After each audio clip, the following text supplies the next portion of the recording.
I know that ain't who I think it is. You know, this revolution is filled with so many ironies, really. First, you tell us that it is manly to keep your word, right? If you are a man, you keep your word. And now all of the black people in this country are demanding, and even the black people in the whole world are demanding, is that you keep your word. You told us we were free. Well, then show us that we're free. You told us that there is justice, equality for all in this country. Well, then stick to your word and let us see the justice and equality for all. Or else admit to us that you're not a man, you're a worm, you're afraid of us, you're afraid to give us equal stand. You're afraid that if you give us equal ground, that we will match you and we will override you.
I know that ain't who I think it is.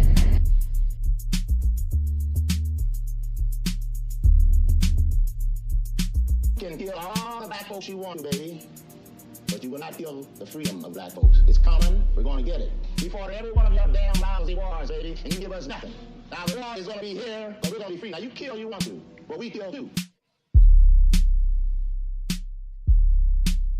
Allow me to reintroduce myself.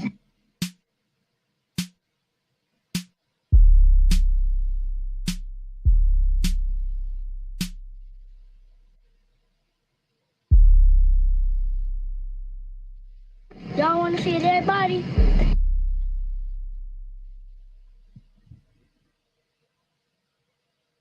I wonder if they said that when they put him on the cross. Y'all want to see a dead body? I really want to know. I really want to know. Now that it is Resurrection Sunday, you know, he's no longer dead, so he's back. Allow me to reintroduce myself. So with him being back, we're going to have Easter Sunday service. And Today's message is called Overload. It is overload because I saw something last night on Instagram. And good morning. I'm sorry if I just jumped right into it. I didn't say good morning. I appreciate anybody that's going to check out this stream this early morning. I know a lot of y'all are heading to church. I get it. You know, a lot of y'all are heading to church. You go to church on Easter Sunday, Resurrection Sunday, the day he came back. I get it. I don't. I did for years, many, many years, grew up in the church, grew up in a Pentecostal church, a Kojic church. And I've had my share of Easter Sundays. So I'm not going to throw shade on anybody that's going to church today. That's not what we're here for. You believe what you believe. And I want people to believe what they believe. And I want it to be positive. I don't want anybody to be taken advantage of. Good morning, Brother Tyrone. And the only reason I talk down on churches is when I feel like they are taking advantage of our people. So today we're not here for that. We're not here to talk about what advantages the church may seek from its parishioners, from its flock, from its followers. Because you're in a church, you following a leader, you following the man of God or the woman of God. Some of y'all go to churches where the pastor is a female, so I don't want to throw any shade, like I said, on anybody this morning. What I want to do is I want to make sure that everybody understands this message, because this message is called Overload. And I want to say good morning to a couple other brothers. Apollo St. Charles, good morning. And as long as we can get your size, and what we need your shoe size, because you got to get fitted with the gaiters. If you're going to get these suits, you got to have gaiters on. You know, I mean, Florsham's are nice and Stacey Adams are nice, but if you're going to wear these suits, you got to wear some big block gaiters. So we'll get your sizes in a little bit, John Henry, and we'll get you a suit mailed out. You know, not the Steve Harvey collection, but the Friedman Media Easter Sunday Service collection. We'll get it to you. We're going to have a little fun in here this morning. You know, we're going to have a little fun, but the message is serious. And before I actually get into the message, I want to do something, you know, and I want to make it appropriate because it's Easter Sunday. It's Sunday service. So let me get a little background music underneath my voice, because I do want to say something serious. I'm going to go ahead and come up here. I'm going to come up. All right. He started it, Tyrone. So, you know, I had to do what I had to do. I had to say what I had to say. But let me, you know, I mean, I dressed, you know, I didn't put the suit on this morning, but I did get dressed up. You know, I got the Publicly Black on this morning. You know, I got the Straight Game on this morning. I got my Easter suit on this morning. And, you know, I want to start in. Let me see if I can get something right here. Hold on one second. Let me see if I can get something. There we go. That's good. Yeah, I like that. I like that. So if I got a little organ music up under me right now, because I want to say something serious, and I want to issue an apology, even though my family really doesn't watch these videos. So this apology, it's going to be documented, and I don't know who will actually hear it in my family, but I'm saying it so I can be at peace. I have to say things for me to be able to be at peace, to make sure that I don't put out the wrong energy. But I've got to apologize. I've got to apologize to my family, just because I could have been something so different to my family, in my family. My family dynamic could have been so different. So I need to apologize to them, because I chose not to give my soul away. And I probably could have made their life so much easier financially.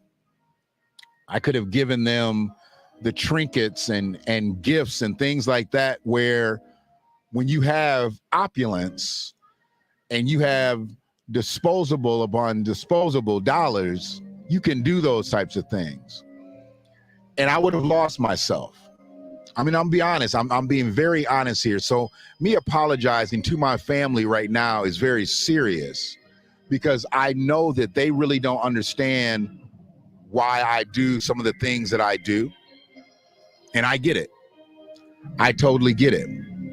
And many men, their families probably don't understand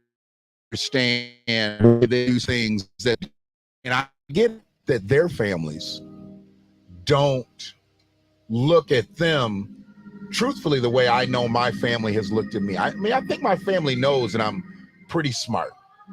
I think by now people have gotten a good grasp to know that I'm pretty smart.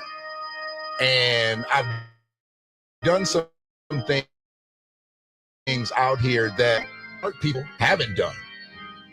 And I've done some things to help people and push people along where I didn't receive that same reciprocation. And I'm looked at a lot of times by my woman. Like through the years, relationships that I've been in, women have always looked at me like, why the fuck did you help him? And I know it's Easter Sunday, but I'm sorry. I'm going to be me. I'm going to be unapologetic. So a few explicatives might come out. But as I apologize with the sincerity. I apologize with me knowing that my family has not benefited financially the way they would have had I sold my soul in so many different situations. I had multiple situations where I could have gave all this up. You would have never seen a publicly black hoodie. You would have never seen a straight game hat. I would have been just your typical African American. I get it. And I get what that has done for me, not living that life. So my apology is not for being anything that I haven't been, but I'm apologizing for not selling my soul, not giving it away to somebody who would have taken it and they would have gave me dollars. They'd have gave me opportunities to be able to provide differently for my family. I get it. But with them giving me those things, I would have had nothing. I'd have had no spiritual foundation. And my family would have been vulnerable, because as soon as they snatch what they've given me away because of me selling my soul, I would have had to have started all over. So I lost those opportunities by not selling out. I gave up those opportunities. And I don't think there's a better time than right now than to confess that. It's Sunday service. It's Easter Sunday. It's the day he came back. So where I am in life right now, and I'm not just at a fork in the road. I've got like multiple angles that I need to go. And I've got, and they all lead to the same place. But I got to figure out which one do I hit first. So I strategize and not try to put the cart before the horse, as they say, or not try to put the wrong foot in front of the right foot. So I need to make sure that I get this out, I get it documented, because I really don't believe my family understands what I cost myself, what I cost them, but also what I saved them from. And I've never explained it in that way, and I might never explain it again. But for those who are here, for those who see this, please understand, I'm in a better way than I know I would have been, because some of the people that did go that route, I see how they fell or saw how they fell. I'm talking in past tense, because the things that they got in years past, they've lost those things now. And some of them have lost their mind. they are no longer the individual that I knew from years past because they chose to go that route. And where they took the opportunity and took those dollars and let someone take their soul, they are no longer the man that they were. So, with that being said, I'm thankful for not giving it up because I don't know if I would have ever been able to give it back. I've lost enough in my life and gotten back some of what I've lost. But I'm coming for it all. I want back everything that I lost. Because if it was mine, I want it back. So that's why I wanted to apologize. And now that I've done that, we can kind of cut this. We go into this organ music, you know, it gave me a nice little backdrop because of Easter Sunday. But we just gonna fade him on out. You know, he did good. He did good. It's all good. But we back. And we're gonna be thinking now about the way this world is.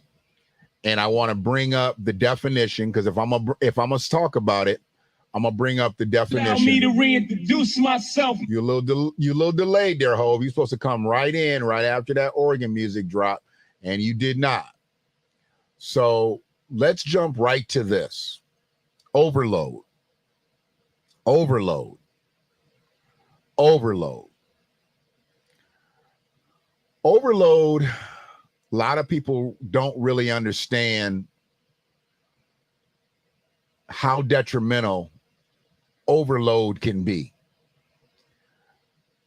Synonymous with overburden, putting too much in, overcharge, encumber, burden, weigh down, surcharge, excess, overabundance, superabundance. You hear abundance a lot in church, don't you? You hear abundance a lot, but you don't hear about profusion. You don't hear about glut. You don't hear about surfeit. You don't hear about surplus, superfluity.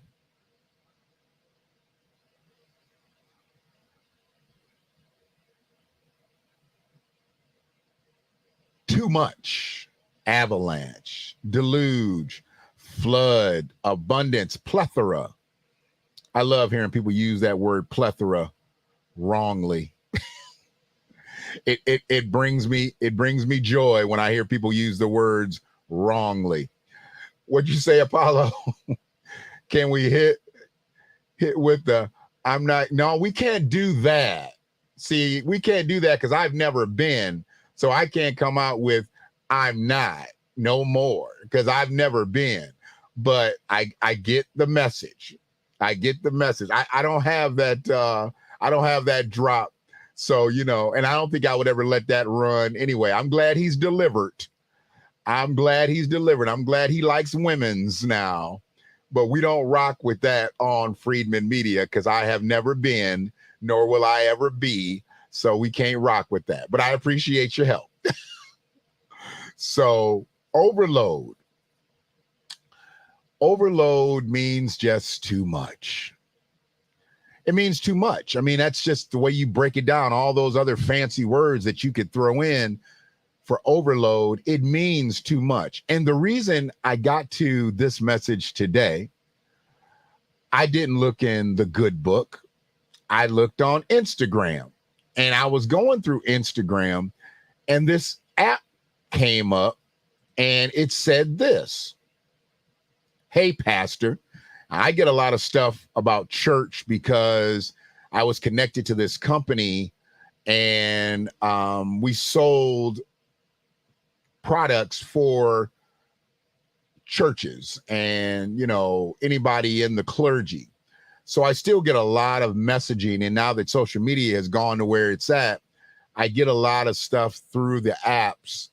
And this said, hey, Pastor, want new visitors at your church. And I looked at it and I'm like, I thought personally, this is just my thinking, because when I look at stuff like this, I'm going to come back up.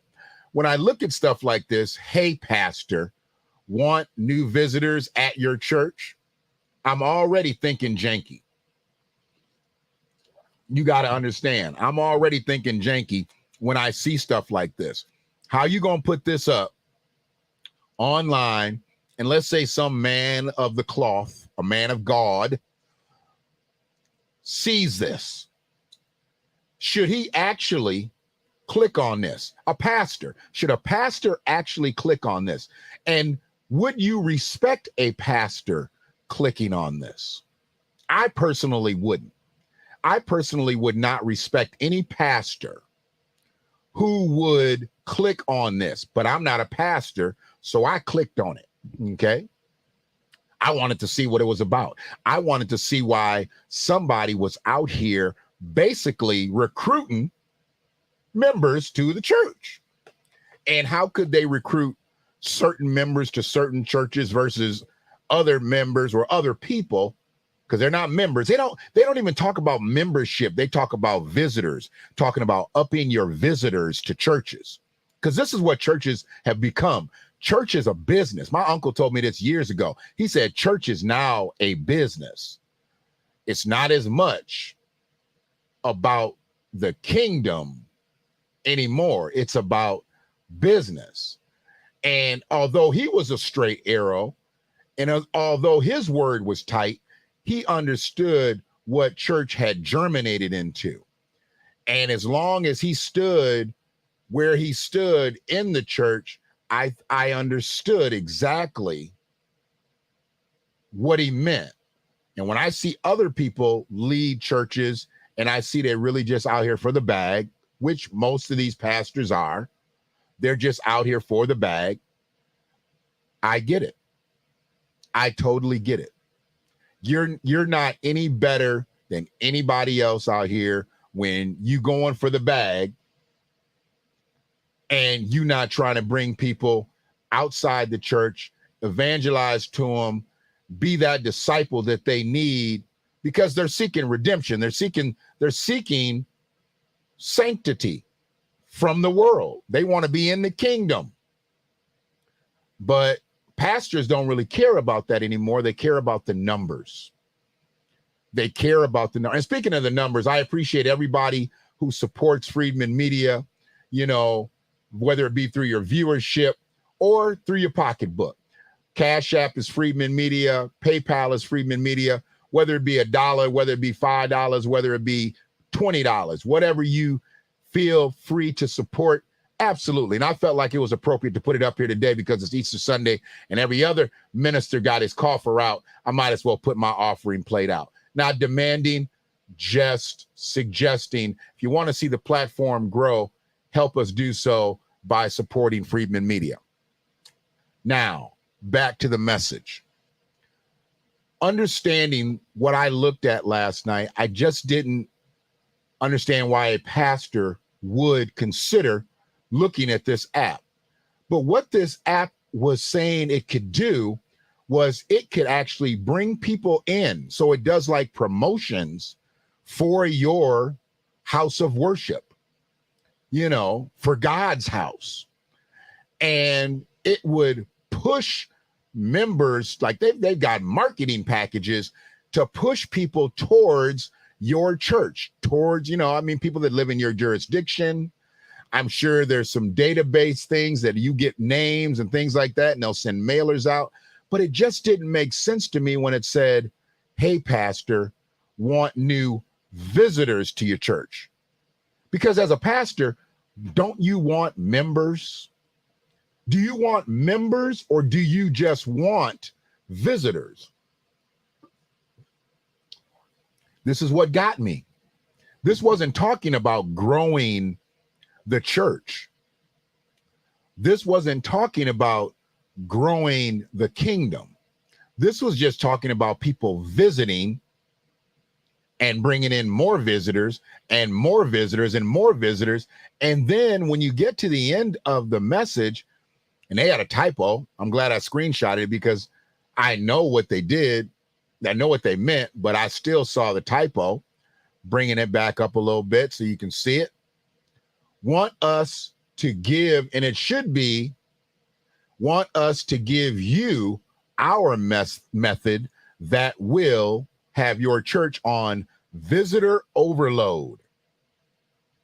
Want us to give you our method that will have you. So now they done went through several slides And the last slide, they're basically saying, I mean, they close, and this is the close here. If you've ever been in sales, you've got your open and you've got your close. And in that middle part is where you build the relationship up. Now, they're just doing this via slides on Instagram. So they got to get you quick. They got to get you quick. And I get that. So by the fourth, fifth slide, this comes up. Want us to give your, it says your, but it should be you. I don't even know how they, see, this is what I have a problem with, because I'm about the words. I'm about grammar. And when I see somebody that puts something on a $1 billion app, Instagram is a $1 billion app, maybe a multi-billion dollar app. And here's what we got. We got people that will post things, pay good money to sponsor these ads on Instagram, and they don't even spell check it. They don't even have anybody proofread it, because actually it didn't even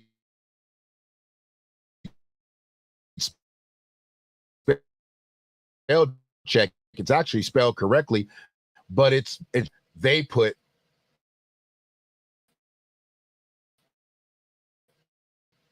want us to give your, so stuff like that is really raggedy to me. And I get it that people don't check their work. A lot of my posts get corrected by Ray. She sees stuff, she'll hit me and be like, change that, bam, bam, bam. I get it. I totally understand it. But where we are in today's age, if you promoting a product, especially like this, any pastor that does this, I don't have any respect for, but any pastor that does this and you got bad grammar, I have less respect than I had for you even for researching this. But it's offering you to get more visitors to church. Visitor overload. Have your church on visitor overload. It's not talking about membership. It's not talking about redemption. It's not talking about sanctity. It's not talking about anybody finding the Holy Ghost. It's not talking anything about sustainability. But what it's talking about is visiting. Get your numbers up. That's what it's telling you. You know why? Because everybody that comes to church, 80% of them are putting something in the coffer. So the higher the numbers, the more offerings you get. This ain't got nothing to do with membership. It has nothing to do with evangelizing. It's got nothing to do with disciples reaching out to these people who come off the street and bring them in and have them join the kingdom. This just got to do with visiting. Visiting. That's the only thing that anybody cares about right now is visiting. They don't want church members no more. No, pastors looking for visitors more than they looking for members. And maybe this is why, because a lot of churches have gone online. Since COVID, you got a lot of online pastors out here getting a major bag. They don't even have to speak in front of anybody. They're online. They're no different than what I do. They actually speak to people online. They are evangelizing online.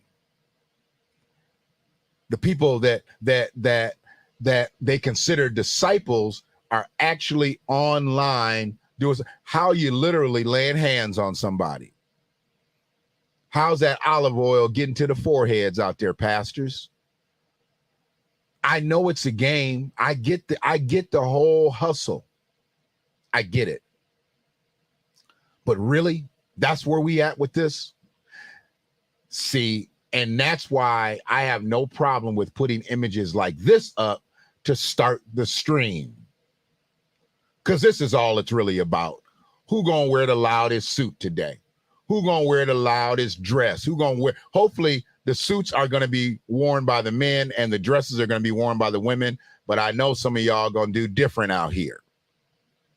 But that's what this is about. Church has become a fashion show on Easter Sunday. Been that way for years. It ain't just got like that. Church is a fashion show now.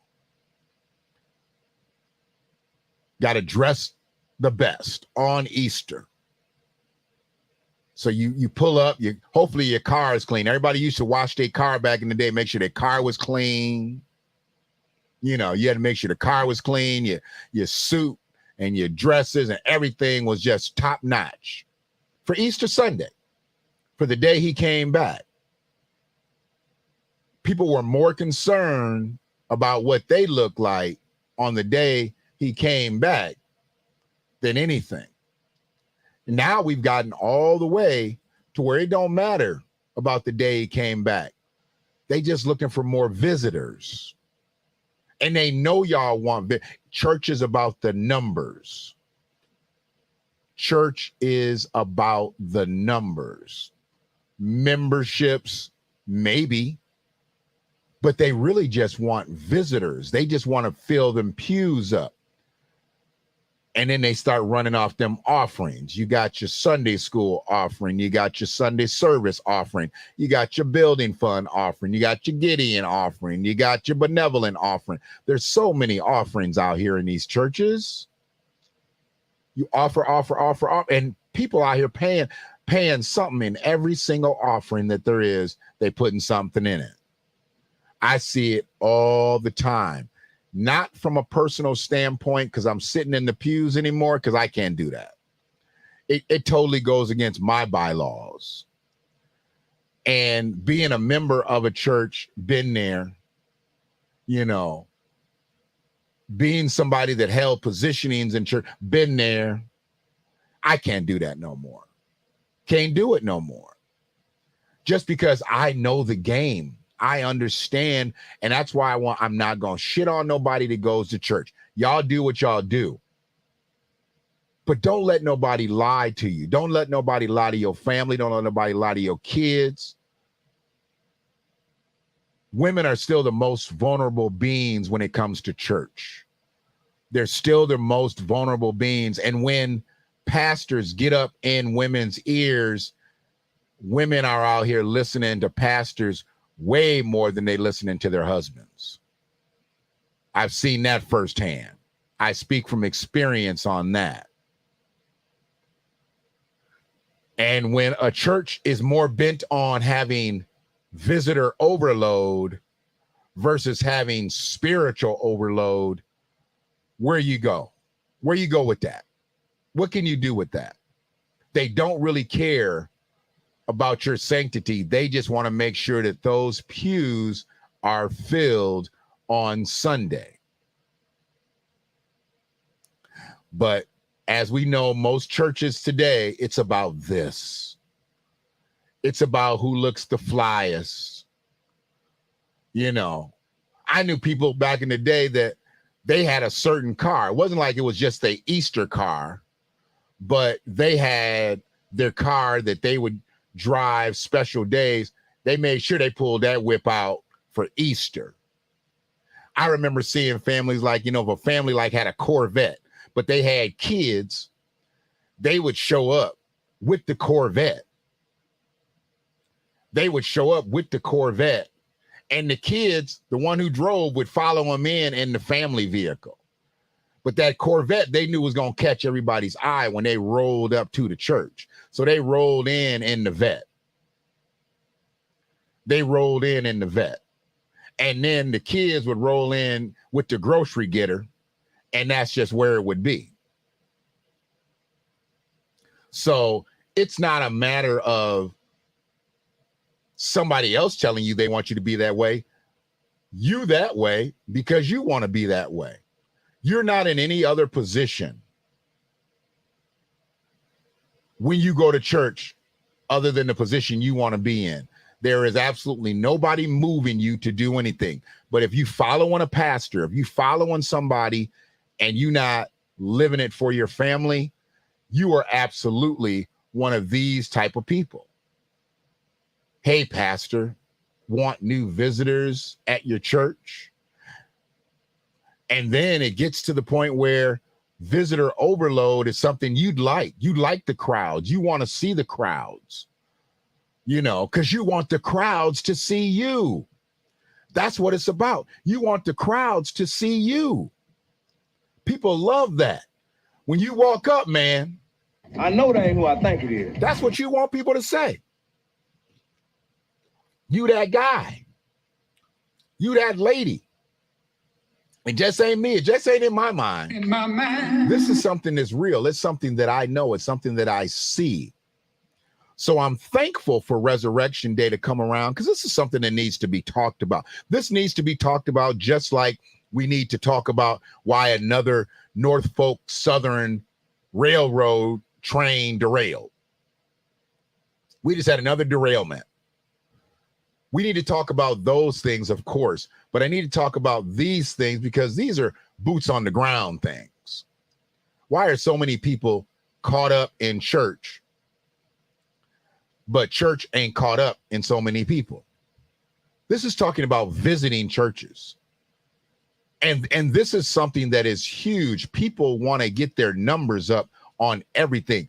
When you do things online, people care more about the views and the follows than the message, because they know that more views, more follows, more subscribers is going to bring more revenue.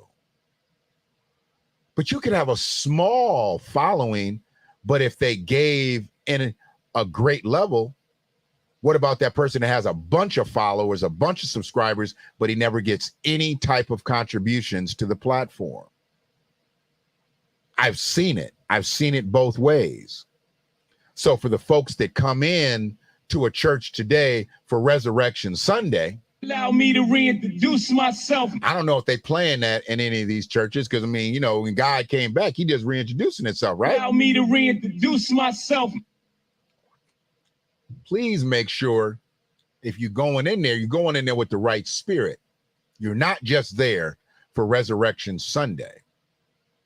You're there seeking your own redemption. You did something last week that you need to be redeemed from. Yeah, everybody's not perfect. Nobody's perfect. So you should be always seeking redemption in the eyes of the Lord, right? But how do you do that if you just a visitor? If you're not a church member, if you haven't opened your heart to the Lord, you just visiting. I mean, that's like playing Monopoly. You're not in jail, you just visiting. But that happens a lot. People just visit churches. I know people that are serial visitors. They visit churches all over the place. But they don't join them. They just visit them. And those pastors probably don't even mind, because they know if you come just to visit, yeah, you're going to drop something in the coffer and you're going to keep it moving. For me, it's different. I can't just go somewhere I really don't want to be. And I don't want to hear somebody tell me something that I can't prove, believe, trust. That's why I stay away from them. I have to stay away from them. I'm not in a position to be where I was before mentally dealing with church. And when I see stuff like this, to know where church is gone, and I knew this years back, I knew church was about the numbers. Church was never going to be the same when it was about just filling the seats up. The bigger the churches got, obviously you don't want a big church with no people in it. So what you want to do is you want to do whatever you can to fill those pews up. And once you start filling those pews up, then the dollars really start falling. And I can't say that they fall from the heavens. They fall out of people's pocketbooks, but I can't say they fall from the heavens. So instead of me thinking one thing, I'm knowing another. And it just ain't in my mind, you know. In my mind. So we are where we are. What's up, Free? Brother Jonathan, how you doing today?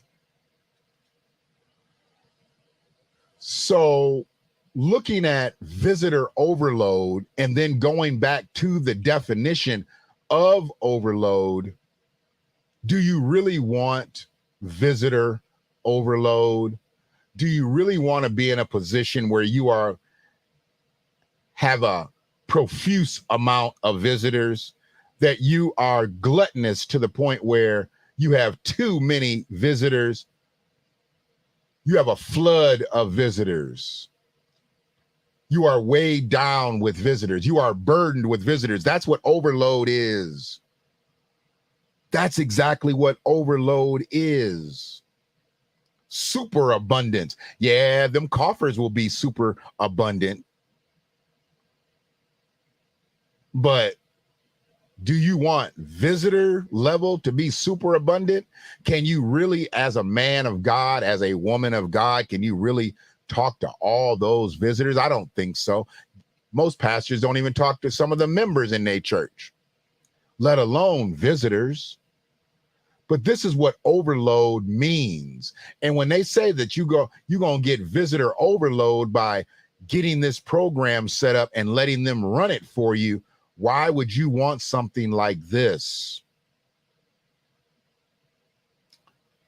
Why would you want something like this? Did you celebrate Passover, Brother Jonathan? I actually disrupted somebody when they were celebrating Passover last week. Did you celebrate Passover?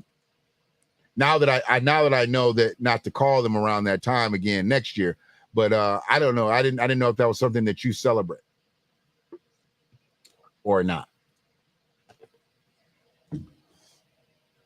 But visitor overload is something that I think that should be the furthest from a pastor's thought process. But obviously it's not, because these types of programs are out there. I just happen to come across one. I just happen to appreciate the contribution, Brother Jonathan. Thank you very much. Thank you for the contribution. I look at more and more in my setting. Overload generally means that there's going to be a negative that's going to happen.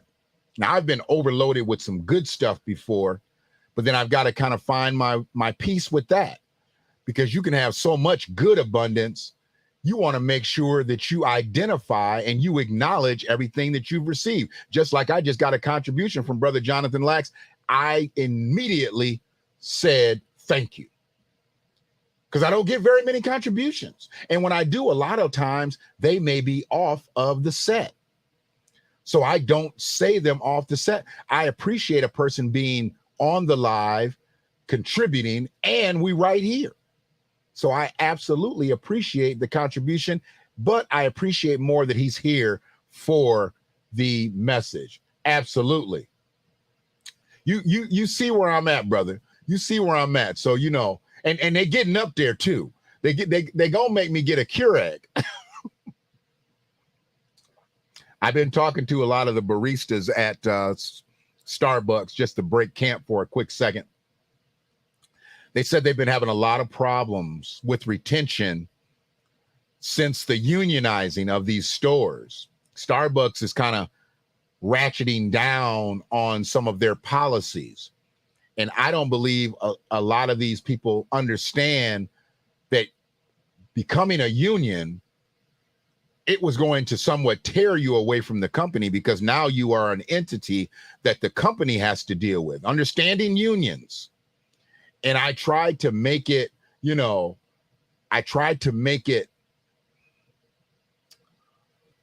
very simple, that it's not them against the company, but it's them against the now company policies as unionized employees. I'm like, they're going to be harder on you guys. And now you're going to have to contend with more blanketed policies for getting raises and things like that, because you're no longer individuals trying to get more money. You are now a unit. You are a union. And none of them understand this. These kids just want to make coffee. They just want to make chai lattes. They just want to make whatever. They don't really want to be a part of the political part of it. But I said, that's what you got into. You wanted fairness in your place of employment. And this is what you got. This is what you got. So when you ask for these things, you got to understand. That's why I told them, find out who your union rep is. It's not always going to be your particular store manager, but you need to find out who your union rep is. And your union rep needs to be able to articulate what your rights are.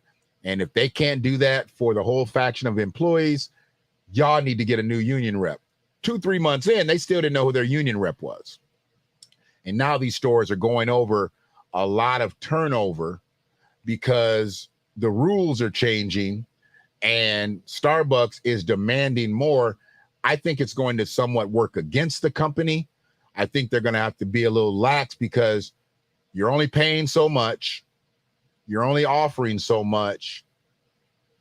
And there's only a certain type of individual that can really do that job. I mean, you can train anybody to do anything, but to put up with what a typical Starbucks barista puts up with, they've got a lot to contend with. I've listened to some people talk to them so nasty. I mean, I'd be ready to just snap that lid off the cup and throw it right in the car. But, you know, that's why I don't work at Starbucks. I mean, you can't talk to me like that crazy, because they get personal. They talk about some of the ways these people look and the way they talk. And, you know, I don't get it. What's that got to do with your coffee? What's that got to do with your tea? What's that got to do with your crumpets? So I'm looking at this particular situation as when people do things, there's got to be some reckoning to it. Just like a pastor looking for more visitors, there's got to be some reckoning to that. You ain't looking for members, dog. You looking for visitors.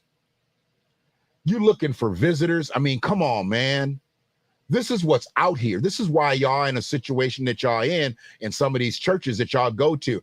Y'all pastor wants more visitors, or programs like this wouldn't exist. And today he gonna get more visitors, and they gonna look just like this. This is gonna be the visitors at a church. Yeah. Uncle Ralphie, Uncle Cleotis, you know, Uncle Don. Yeah. And Demarius.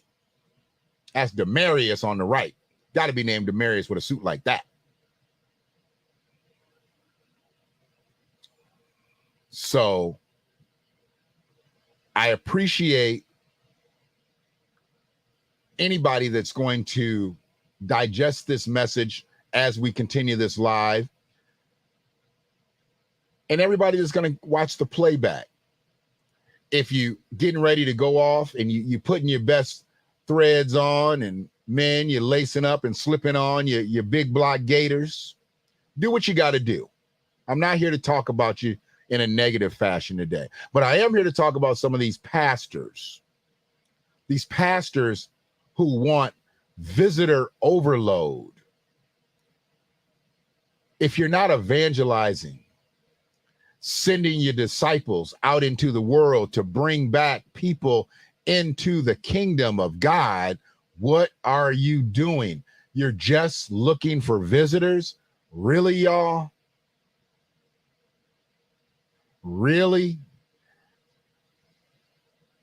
And I don't suggest any of these platforms, but I really don't suggest this one, because they went live with this message and it was grammatically incorrect. Want us to give our method? No. Want us to give you our method that will have your church on visitor overload and even run it for you. So they basically setting up saying, look, we'll set the software up. We'll set the whole program up for you and run it for you. All you got to do is sit back and receive these visitors and these offerings, get your coffers filled up, and pay us every month. This is a pay-to-play system. It's a pay-to-preach system. This is what church has turned into. Pastors are being paid to preach. They're being paid to preach, but they're not being paid to bring sinners across to saints. See, that was what it used to be, right? You take them sinners and you turn them into saints. Hey, they don't want that no more. They don't want no more. They don't want sinners to saints. They want visitors. This is what they need. They need visitors. So when we're looking at this only from the perspective of the pastor, I'm not saying because anybody that's looking to go to church, they're seeking something out. Nobody says, well, I'm gonna get up and go try to cheat the church this morning. No, there's something that they're trying to find in the church. If you're not going to church to find something, better, what are you going for? Like they said, if you come to church and you're the same when you leave as you were when you came in, you didn't feel the word. You didn't catch the Spirit of God. But are they expecting the visitors to catch the Spirit of God? Or does it even matter that the visitors catch the Spirit of God? Because there's so many visitors, they want to have your church on visitor overload. Visitor overload. And we know good and well today's church service is going to be overloaded with this. And as I approach 60 minutes in this stream, I want to send out a shout out to my brother, Lydell, and his niece, Sister Olivia, for coming on the stream yesterday and talking about domestic violence. And we talked about it in a very, very open way. We didn't stick to a specific format. We got into some discussions and had some laughs. You know, the subject was not a comical one, but we were able to make, you know, some good conversation and still be lighthearted with some of the things that we talked about. And they provided some great dialogue. If you did not check that stream out, you definitely want to go back and check that playback out. Catch it on YouTube, catch it on Facebook, on the Freedman Media platforms. You can even check it out on Twitter. Twitter picks up the feed. We get a couple of views over there. So it was a great discussion. And Sister Olivia has a very, very fruitful mind for the field of social work. She's what I would want to see young social workers be. Very open and knowledgeable, but she knows exactly where her strong suit is already, just in her mid-20s. She knows where her strong suit is. So that's going to make her even, she doesn't have to find herself in the field of social work. She knows where her strong points are. And she knows exactly where she fits best in the field of social work. So that's what I like. I didn't want her to be uncertain, knowing that she was still sitting up there with two old heads, you know, with Lydell being a social worker and me being the host. I didn't want her to feel like I got these two old men up here. Can I bring them, you know, what I want to say? And once she really opened up, it was a real great conversation, real great dialogue. From start to finish, really a little bumpy for me getting going because I had some people texting me and different things like that I had to respond to. But once we got into the flow of the conversation, it was a great talk. Appreciate it, Free. So that was a great situation. On this Easter Sunday, you know, on this suit Sunday, this is pretty much what it is. You know, people put their best on, they put their best suits on. I want to salute somebody. Give me one quick second. Trying to get the, make sure I got the share up here.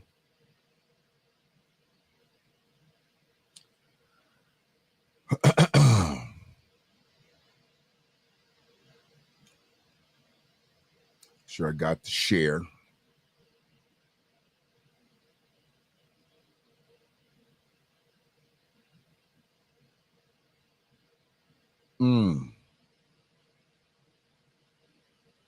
Yeah. So, hey, it is what it is, man. They're gonna be in the church house today. They're gonna be in the church house today. We already know this. The brighter the colors, the better for a lot of these brothers, you know. And I'm not sure exactly what started all of the bright colors in the suits going to churches, but it is what it is. It is what it is. So I'm not here to make fun of anybody specifically, but if you're wearing a suit like that, just know I'm talking about your ass for real. But who I want to salute, and he's a brother that has not been around here for a few years, but he's still, to me, because of what he stood for, he's still a GOAT. He's absolutely a GOAT. And as unorthodox as I am with my streams, you know, I want to put into play this brother, an American freedman,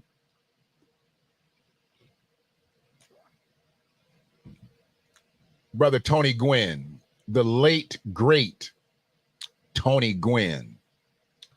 Tony Gwynn was a two-sport star at San Diego State, okay?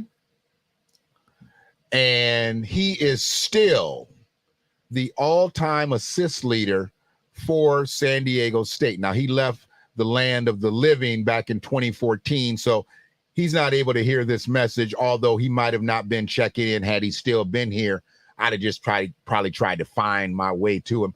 Maybe I'll try to tag a family member to make sure that they know that I saluted the brother in the way, because there is absolutely nobody on the internet saluting this brother this way.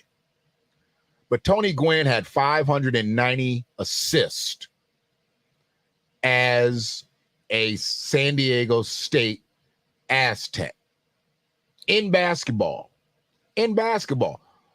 But see, most people, if they know Tony Gwynn, they know Tony Gwynn being Mr. Padre. They don't know Tony Gwynn as a basketball player, as he finished playing in the major leagues with 3,141 hits. But before he did that, he starred at San Diego State, and he accomplished something that literally nobody else had. I don't think anybody is going to pass it, to be honest with you. I don't think anybody is going to pass, because it's been a record over 20 years. No. Shoot, when did he go to college? It's been a record for 41 years. 41 years. He was even drafted into the NBA. But he chose to play baseball, and I'm glad he did. 3,141 hits later. Sister Cynthia, good morning to you. So when I talk about things, I hit it from a different angle. I get it. But this brother did something without hardly any fanfare. I mean, everybody knew what a great hitter Tony Gwynn was if you followed baseball. But I bet you there ain't 10 people out here that can tell you, there ain't 5 people out here that can tell you about Tony Gwynn and his prowess on the basketball court as a collegiate and being drafted into the NBA, although I'm thankful that he chose baseball over basketball, and he still holds the assist record. The main reason I'm bringing this up is because I didn't have any connection to San Diego State making it to the championship game except for Dutch. Back in the day, Dutch was in Ann Arbor, coaching Michigan, recruiting the Fab Five. You know, I can understand all that. And to see him succeed Steve Fisher and become the San Diego State coach and taking another team to the NCAA championship, I thought was a great thing, because had it not been for Dutcher, Michigan would have never came to the championship games that they came to with the Fab Five, simply because they wouldn't have had the Fab Five.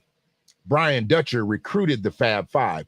Michigan brought him in, but Brian Dutcher recruited the Fab Five. Had they not had Brian Dutcher as an assistant coach, the Fab Five would have never assembled in Ann Arbor, and we would have never had consecutive championship games, and Brian Dutcher probably would have never eventually became the San Diego State coach and gone to the championship game last Monday, and I wouldn't be talking about Brother Tony today. I would have been talking about him another time, because I knew some of these things.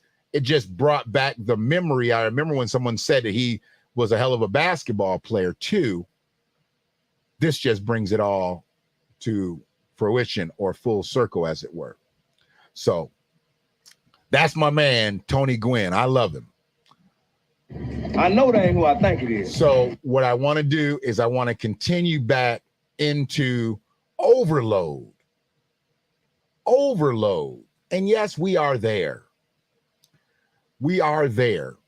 As we hit 60 minutes, overload, and we're not talking about the haberdash overload, but we're talking about pastors wanting their pews filled, needing their pews filled. Is that a sin? Is that a sin to just want new visitors to church? This might be a sin, y'all. This could very well be a sin. Absolutely. I want to thank Kyle Christine for the support to Freedman Media. Brother Kyle, appreciate you and your support to Freedman Media. Thank you.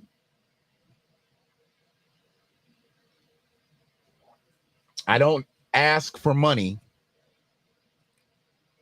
I ask for the ability for the platform to grow. Because if I ask for money, I'm just like your pastor who wants more visitors. He desires more visitors.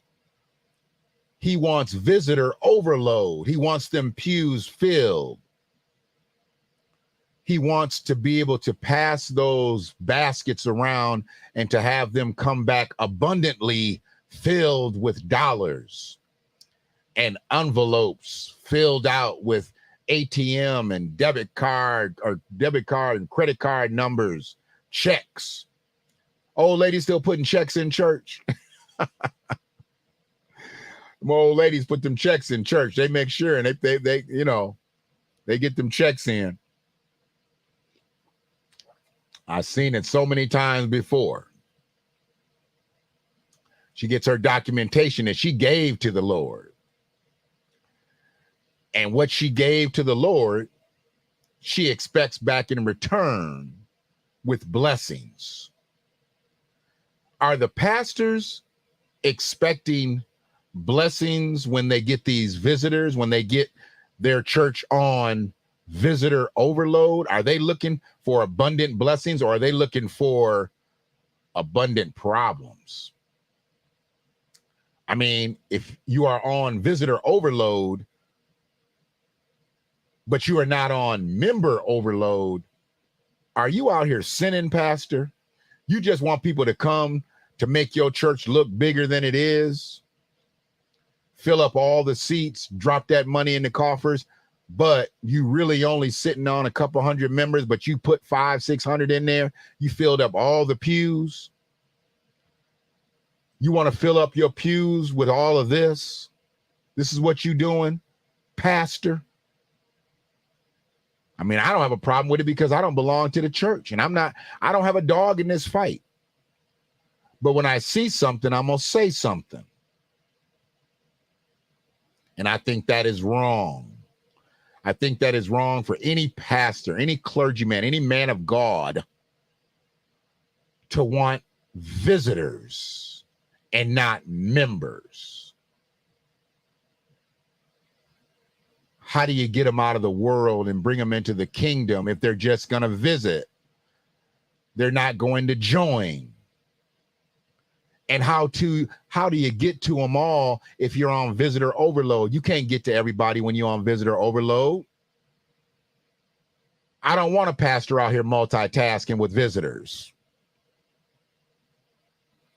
Because then what he's going to do is he's going to pick who he thinks is right. Then he's going to see who's wrong. Then he's going to pick who he thinks is right. Then he's going to see. I'm not going to say that he's not going to not pick. He'll make them people keep coming back to try to prove their worth. See, pastors pick people and then they leave others hanging. I don't know if y'all have ever been a part of that situation too. I saw that several times. Pastors know who's on the fence as part of their job. They know who's a fence straddler. So they let them sit there for a little bit until they're ready to jump all the way in.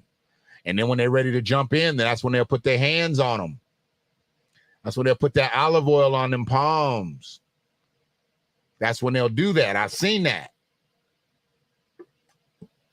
That's why I could never be that again. I could never be that again. I can't experience member overload ever again. But y'all pastors out here looking for new visitors, y'all. So y'all better keep your tithes up. You better keep your offerings up, because they'll replace you. They'll replace you with another member, because that member needs to scoot over, because we got new visitors coming.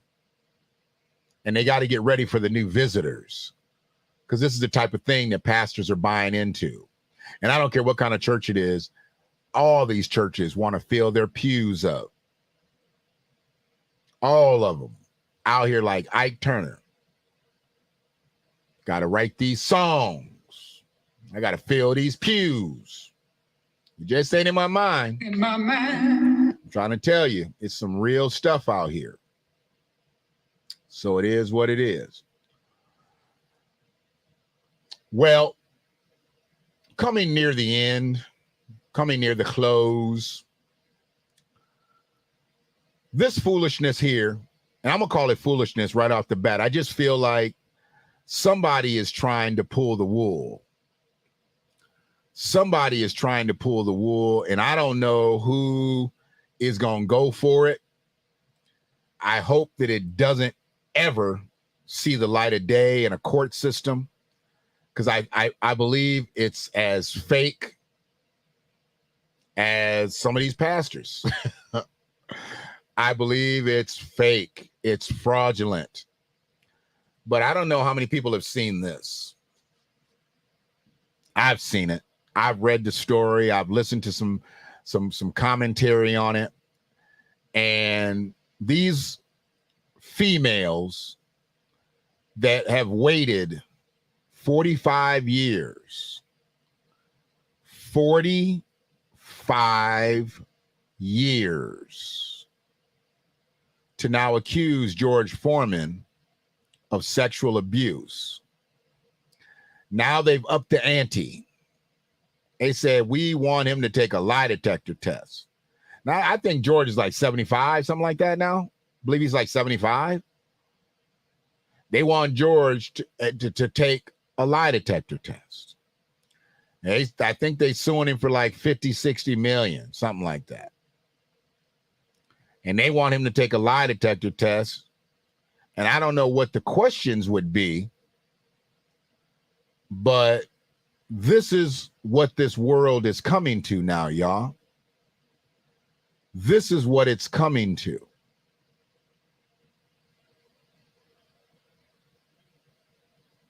This is too much. I spoke a little bit about Janet Leigh having the affair with the old BT CEO, Bob Johnson. She's only talking about that now because she's promoting a book. She never talked about it when she was sitting on top of the heap. Now that she's out here hustling her memoirs, she wants to throw out there that she had an affair with Bob Johnson. So now she's made her book a tale, a sensationalized tale. I mean, it's no different than one of these Harlequin romance books where somebody might have been able to find some different energy with the book. She gonna have everybody going to look for the pages that are stuck together talking about her and Bob Johnson. She didn't need to disclose that. Nobody was caring about whether she had an affair with Bob Johnson. Both of them are dinosaurs now. Both of them are out of the paint. Nobody cares. And frankly, the visual of both of them bumping uglies is not something that needs to be seen on anybody's mental radar, mental plasma screen. I don't want that. I don't need that visual. But that's what they're putting out here.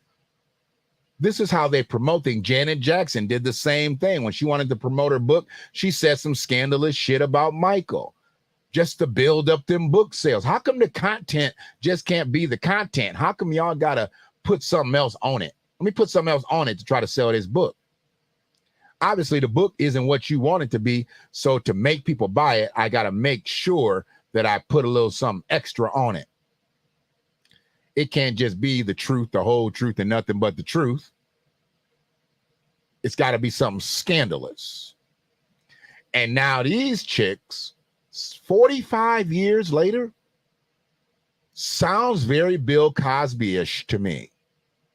Sounds very Bill Cosby-ish to me. 45 years later. Done hit the wall. Don't know what they do professionally, if they're financially fit or not. Are they really just trying to get the bag because things done slowed up? Are they married at this point? Did they have children? I mean, did George scar them from having relationships, substantive relationships? Did he scar them that they didn't have children? I don't think anyone was impregnated. But from what I saw and from what I heard, it sounded like groupies. And who knows if George knew that they were underage. I wasn't there for any of it, so I'm not there to accuse or deny anything. But I said 45 years has gone by. 45 years. They 60 now. Or plus, I think. 60. You've lived your life. You're on your way to retirement. George is on his way to expiring. Hopefully he lives a lot longer, but who knows? This type of stress might take George out. This is crazy. And now they want to challenge him to a lie detector test. Really? Really? I don't know who would give him a lie detector test without any type of formal charges or anything. And I don't know if he'll ever be formally charged. I don't know if you take lie detector tests for civil stuff, but they're suing for like 50, 60 million. Absolutely, just like Cosby. No proof. There's no physical evidence of anything. And I have not heard George Foreman speak on this publicly at all. And I think he's got a new movie or something coming out. So maybe they've been trying to keep him out of the limelight because they didn't want to mess the publicity of this up. And it's kind of strange that this is all coming out with this new movie coming out. And also with George being worth about $300-400 million. They didn't come after George when he was the heavyweight champion of the world, but they're coming after him now after he's worth $300-400 million. He wasn't worth near $300-400 million when he was the heavyweight champion of the world. When he was the king of captivity, when you are the heavyweight champion of the world, you are king of captivity. But they didn't jump on him then. Well, maybe. I don't know. They didn't try to sue. Let's say that. I don't know if they jumped on or not. But they didn't try to sue when he had the belt. Now they're trying to sue. And he's got $300+ million. Why now? I just want to know why now? I got problems with that. So I think that's pretty much it. I'm going to be focusing on black men and resumes. Something resonated with me that Stephen A. Smith said. And I didn't particularly agree with it, as I don't particularly agree with a lot of things that Stephen A. says. But he said he was a black man with a resume, as if there's not a lot of black men out here with resumes. I mean, I'm a black man with a resume, and I know a lot of black men with resumes. It was disrespectful. The comment made it seem like he's more than, and a lot of his commentary is that. And that's why he catches a lot of smoke from American freedmen. But he said that because he was coming after people like me, not me in specific. Not me in specific, because Stephen A. don't know me yet. But he's coming after content creators. Content creators are destabilizing mainstream media. Me in particular, I speak more along the political sides of things. I don't get into a whole lot of debating because what I say most times flat out just can't be debated. So nobody's really looking to debate me on things that I speak about. But on the other hand, a lot of people aren't willing to talk about things that I speak about because of fear. Publicly, it's not approachable for some people to be able to speak about things. And when I'm acknowledged, when Kyle, when Jonathan, when they send contributions, I appreciate those people because those are two professional people. Those are people in the communities out here that I've dwelled in, and they understand the message and support the message, support the platform, because obviously I'm not on no goofy shit. And Stephen A., I think he has more against people that are on that goofy shit. I don't think he would be against if he had knowledge of my platform, Stephen A. wouldn't be against my platform. But what he's going to be against a lot of times, I think he's going to be against people who speak reckless on levels that they don't really know a lot about.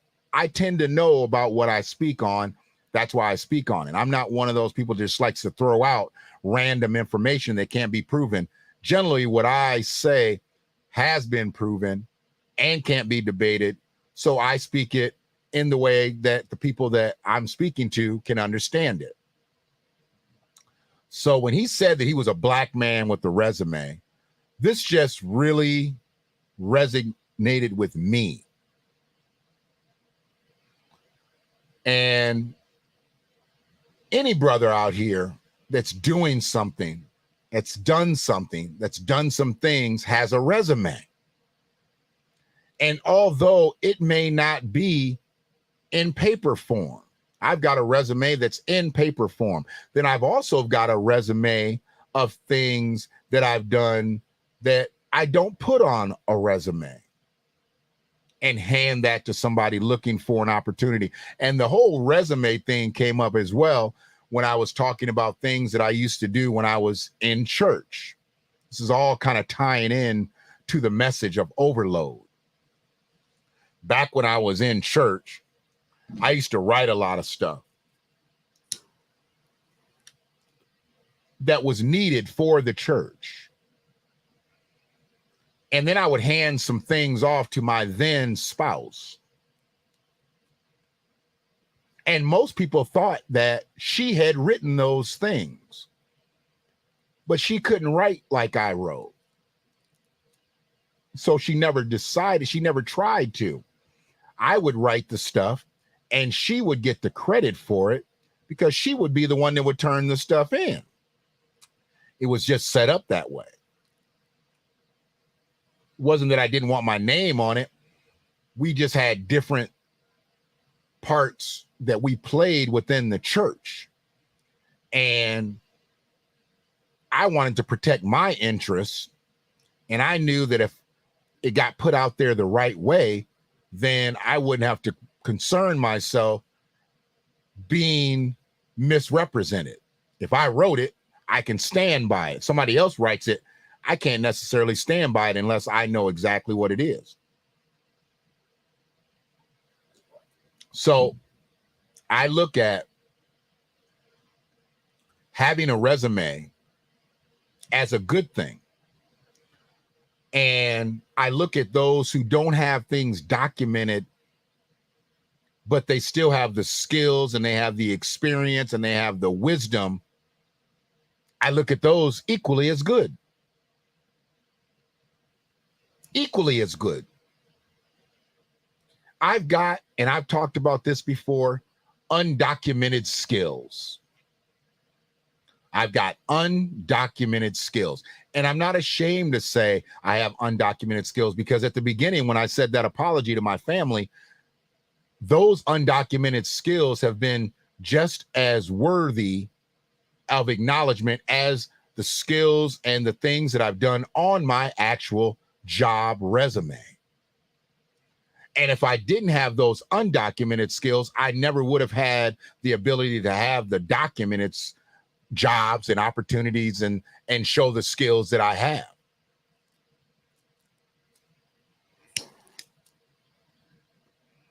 I'm fortunate to be able to articulate a lot of things that I do, whereas I know some people, they just can do them. They really can't explain what they do or how they got there.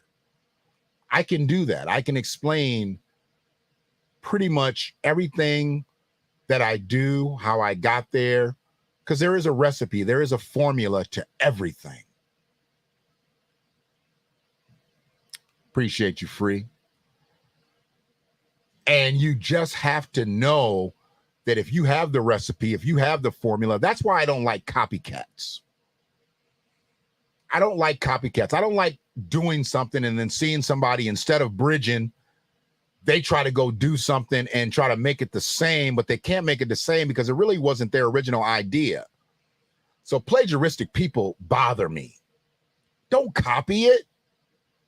If you want the formula, you want the recipe to do something the right way, just ask for it. I've never tried to hold back anything. I always try to give what's necessary out here. But some people, they like to steal and call it theirs. Maybe some people think that they're just borrowing when they call it theirs. But the craziest thing is some, or not some, most don't even acknowledge that the idea is not there. They just take it. And that's where they tend to fall on their face. Because if it wasn't made by you, it might have not been meant for you. That's a problem. So,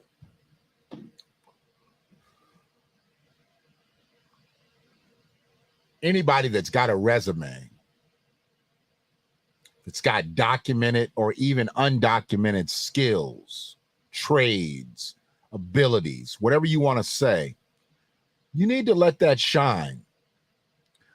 Now isn't the time to hide all that. Now is the time to put it out here. As we work our way deeper into AI stuff, if people don't know what you can do, if people don't know what you're capable of, you're in trouble.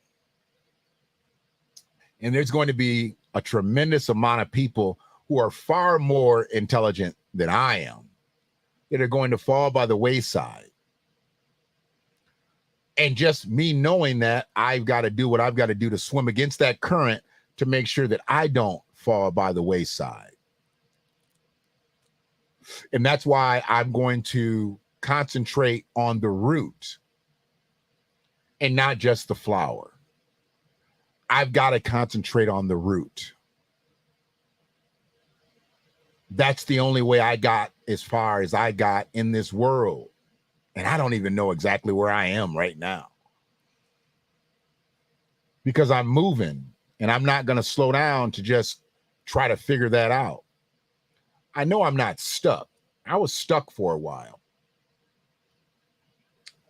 I was stuck. I'll admit that. But I'm back. I'm not stuck anymore. And I can't even speak on to what unstuck me, but I know I'm not stuck anymore. And before long, it's just going to be right there. I know that ain't who I think it is. That's what they're going to be saying. That's what they're going to be saying. I know it ain't who I think it is. Allow me to reintroduce myself. And then I'll be saying that, just like Jesus. He came back. He came back. He was down, and then he came back. When people was up there and they was looking at him on that cross, I mean, you had to imagine. Somebody said, I know that ain't who I think it is. yeah, because they made fun of Jesus. Remember, they made fun of Jesus. They talked about Jesus. That's why when people say things behind my back, I'm like, man, they talked about Jesus.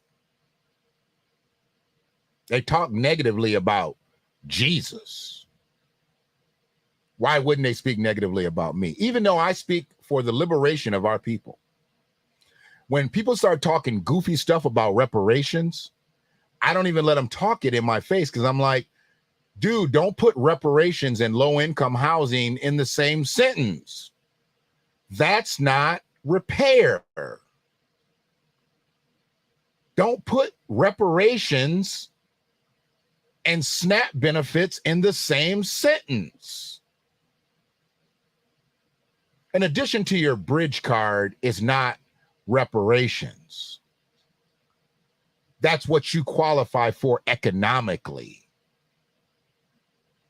That's not what you qualify for by your lineage.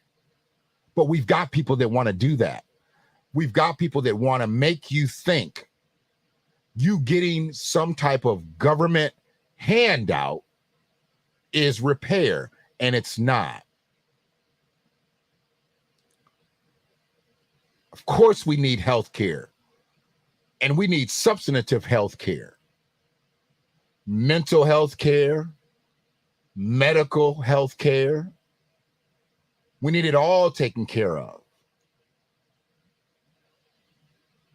Annual vision tests, annual hearing tests, annual physicals on the house. And I'm not speaking about everybody. I'm speaking about American freedmen. I'm speaking about descendants of slaves. We qualify for that just based on our history. If you're going to give it to somebody who swam over here, who washed up on the shores of America, who crawled over here underneath and came up out of a manhole, why aren't you giving it to the people who built this country? Obviously, there's not a living slave. So you're talking about the descendants. You're talking about the people who descend from enslaved people. So whenever they start talking about, oh, well, if we talk about reparations, we got to talk about the Native Americans. Oh, if we talk about reparations, we got to talk about the American Jews. Oh, when we talk about reparations, we got to talk about the Asians. No, no, no, no, no. That's not what we're talking about. We're talking about people who built this country for free. Not people that had detrimental things happen to their collective. Talking about people who built the country for free.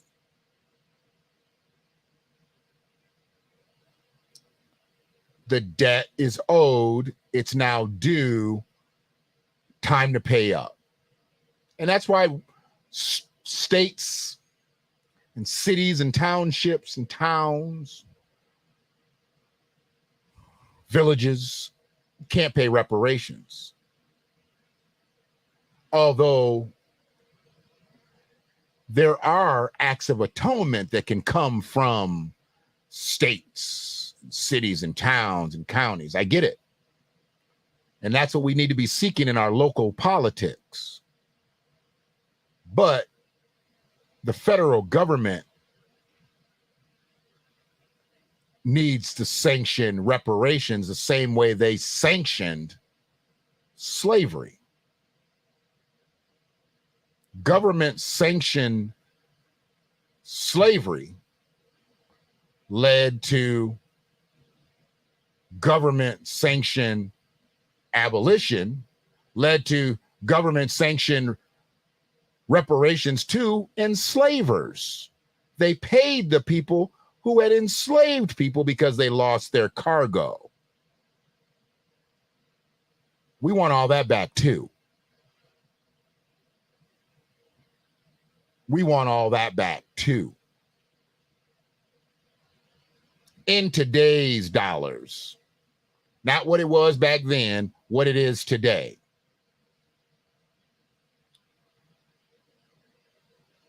So when we talk about being repaired, the one thing that we can't be is overloaded, not confused. We can't be confused. Absolutely not. No way can we be confused. No way can we be put in a position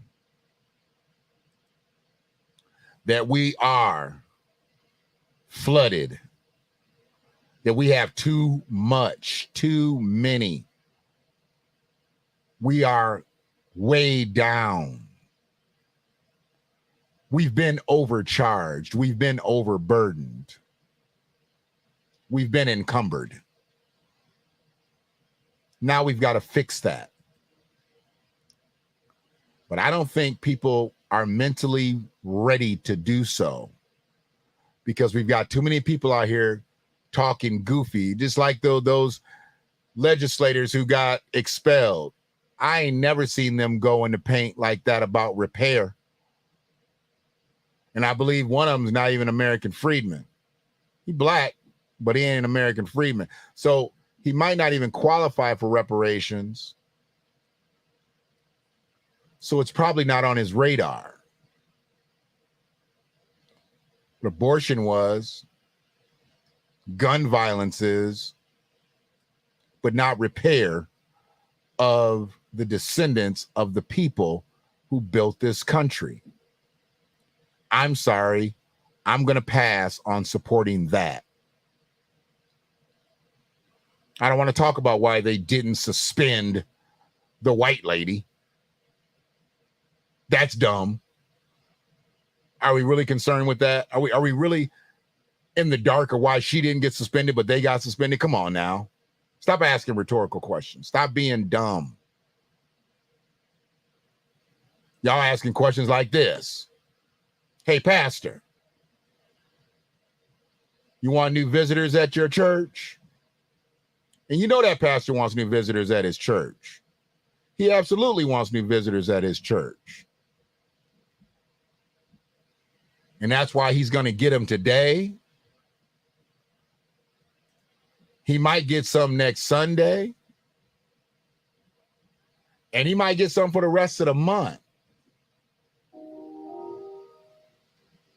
But will they become members? Will they become members? Or will he just have a church on visitor overload? Because I think that's really what a lot of these churches just want at this point.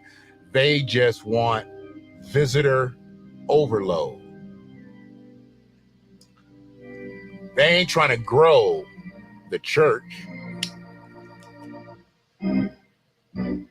They're not trying to grow the church. The pastor's trying to make them coffers swell. And they're going to swell today because everybody going to ball out today. Just like they balled out with their suits.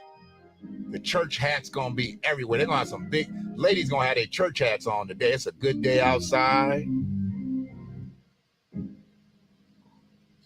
They're going to be getting it today. Strutting.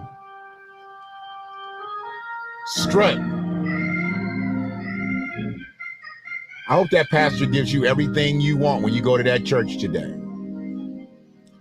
Some of y'all churches going to have Sunday dinner at church.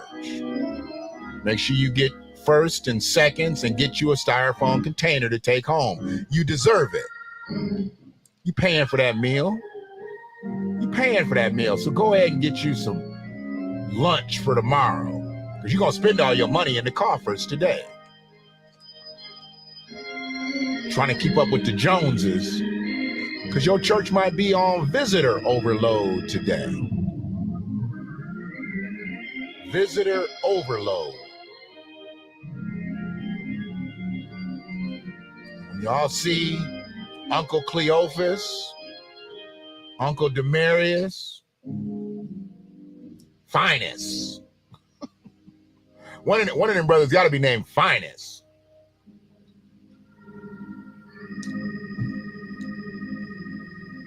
And Jerry Jer. When you see cousin Jerry Jer today, salute him on his suit and his hat and his gaiters. Because he might not be there next week. He just coming for Easter Sunday. He just coming to visit. That's Big Mama's church. That's where everybody grew up at. I know some of y'all are still involved in that. I get it. It is what it is. But I appreciate everybody that's going to check this out on the playback, because we near the end. And this service is almost over, so I know y'all got something to do. Y'all go ahead and do that. Enjoy your Easter Sunday. And I'll be back at you a little bit later. Just because we need it. Content creators are under fire right now. And that's when we need to band together. Because mainstream media, they feeling the heat. They don't like people like us. And some of y'all who have built serious platforms out here, I salute you. But your message, you're going to have to get much more thorough than it is. Because y'all don't have what you really need for longevity. You just had it because nobody else was gunning for you. Now you got other people gunning for you. Not particularly me, but I'm coming. I'm coming. So I appreciate it. This revolution is filled with so many ironies, really. First, you tell us that it is manly to keep your word, right? If you are a man, you keep your word. And now all of the black people in this country, I'll let y'all later. Even the black people in the whole world, Manny, is that you keep your word. You told us we were free. Well, then show us that we're free. You told us that One there's love. justice, equality for all in this country. Well, then stick to your word and let us see the justice and equality for all. Or else admit to us that you're not a man. You're a worm. You're afraid of us. You're afraid to give us equal stand. You're afraid that if you give us equal ground, that we will match you and we will override you. I know that ain't who I think it is.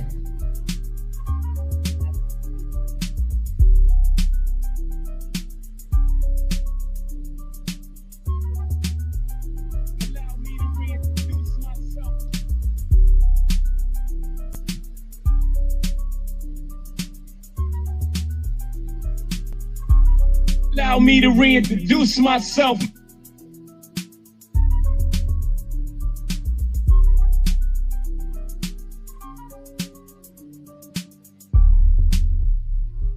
In my mind.